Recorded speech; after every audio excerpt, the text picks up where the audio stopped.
te quería, te vas, me dejas triste en este mundo lleno de penas y dolor.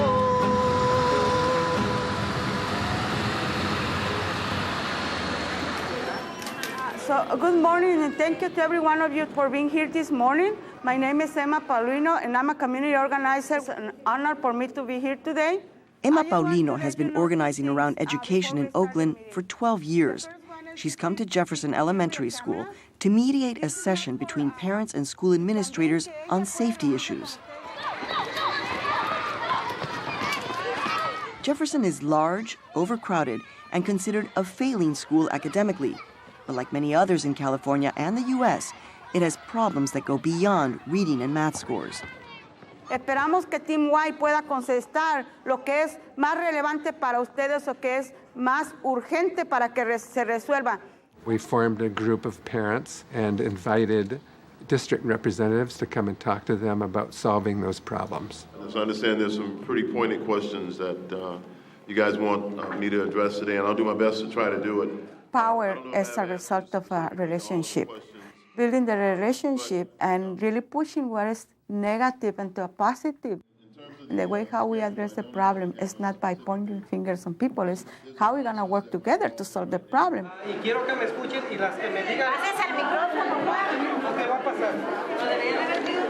There are so many challenges, so many issues at the school sites, and sometimes it's very hard.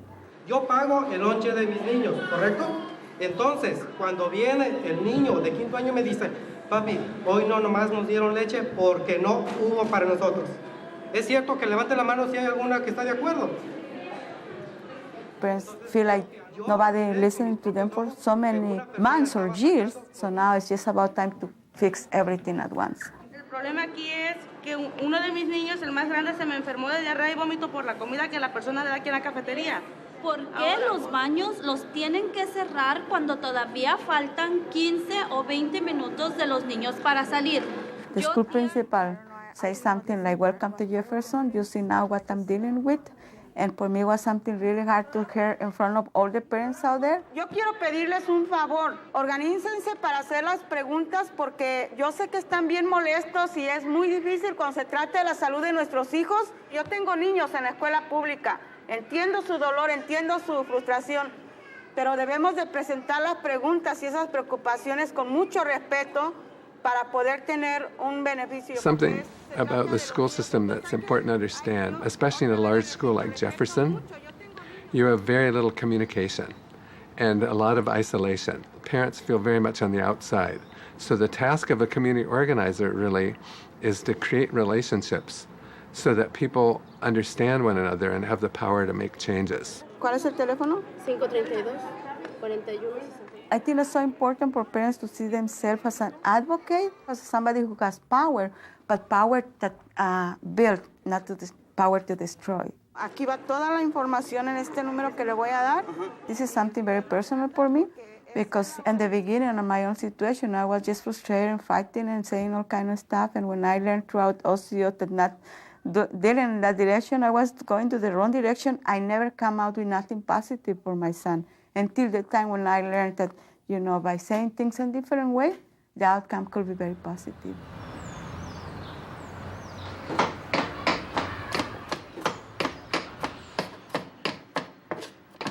Well, when I came to Oakland back in 1986, I came from Mexico. I was born in Michoacán, Mexico. I got married here, and my first daughter was born in 1988.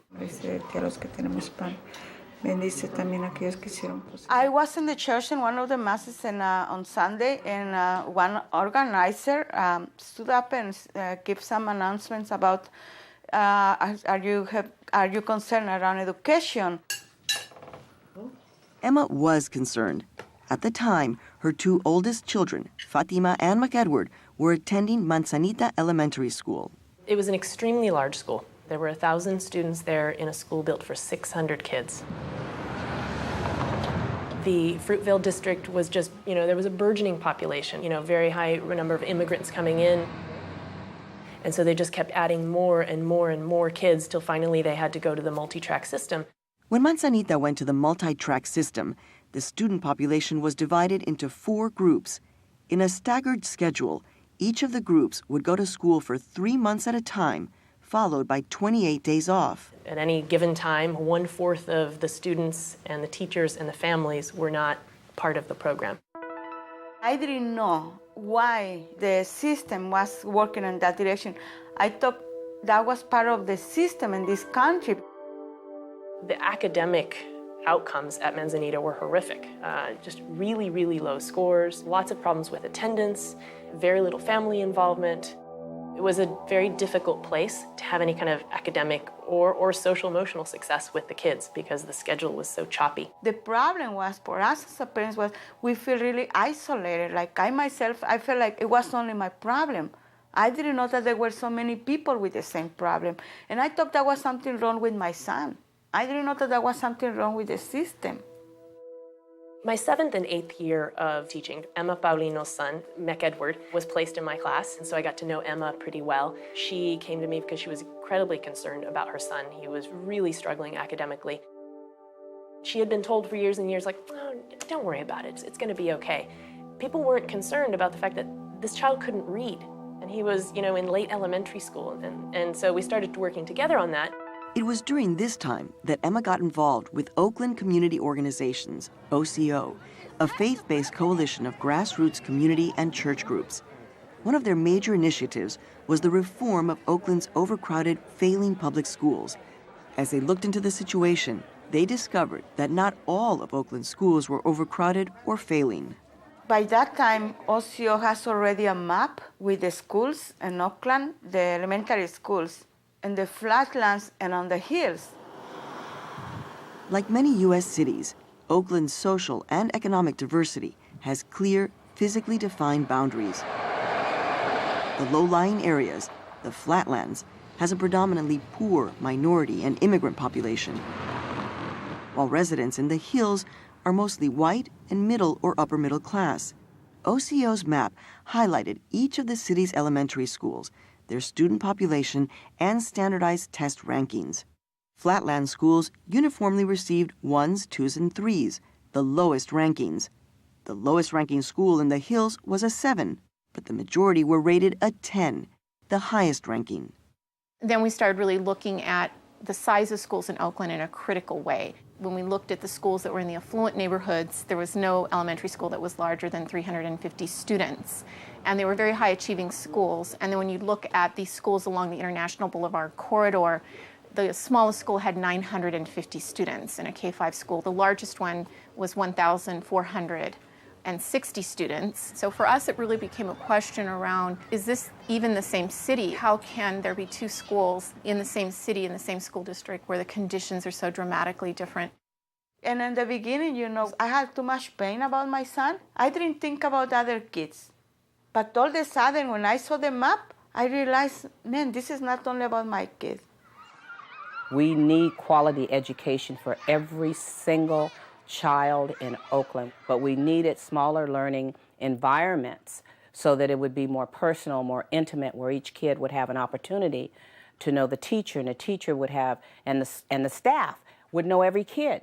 OCO organizers began working for public policy that supported the creation of small schools that would ease overcrowding and bring students in the flatlands a quality education. This whole system in Oakland had been normed to failure. So there was no shame in failing with Oakland's children, and it was always blamed on all these social problems and this and that. And it was just sort of, people didn't see any way out. There was very little hope.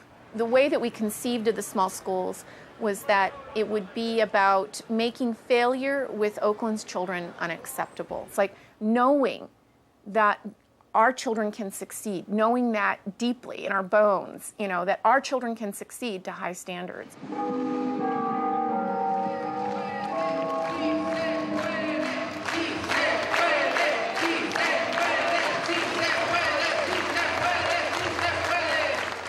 Then we actually move into a big public meeting where we ask for the public commitment to what we're asking for. Are we getting ready for our action tonight? In July of 1999, after 2 years of knocking on doors and attending meetings, in the basement of St. Elizabeth's Church, everything and everyone came together to make it official. So we have 3 things we want. Number 1, end overcrowding. Eliminación de sobrepoblación en nuestras escuelas. Number 2, start new small schools. Empezar escuelas nuevas y pequeñas. Number 3, build new school facilities. Y construir escuelas nuevas. Do you agree with that tonight? Put your hands together. We had about 2,000 people in the gym. Teachers and parents, students, just saying this is unacceptable. We have with us tonight Mayor Jerry Brown. We had all of our major officials there. We had the whole school board, the president of the city council, the mayor, our state senator, anybody who actually has real power that could affect what we were asking for. ¿Escucharán nuestras peticiones esta noche? ¿Escucharán a nuestros maestros y a nuestros niños? After the meeting, even them themselves looked with hopes. And the energy in that room was unique. Las escuelas pequeñas son mejores para nuestros hijos. At the root of OCO is the ability to get to build power out of people relating to each other. Once people are in relationship with each other, whether across race, across class, across faith boundaries, it's a powerful mix. Sí se puede, sí se puede, sí se puede. It was like a green light for us. We just continue thinking and dreaming and doing the whole work around, you know. We're gonna create this school.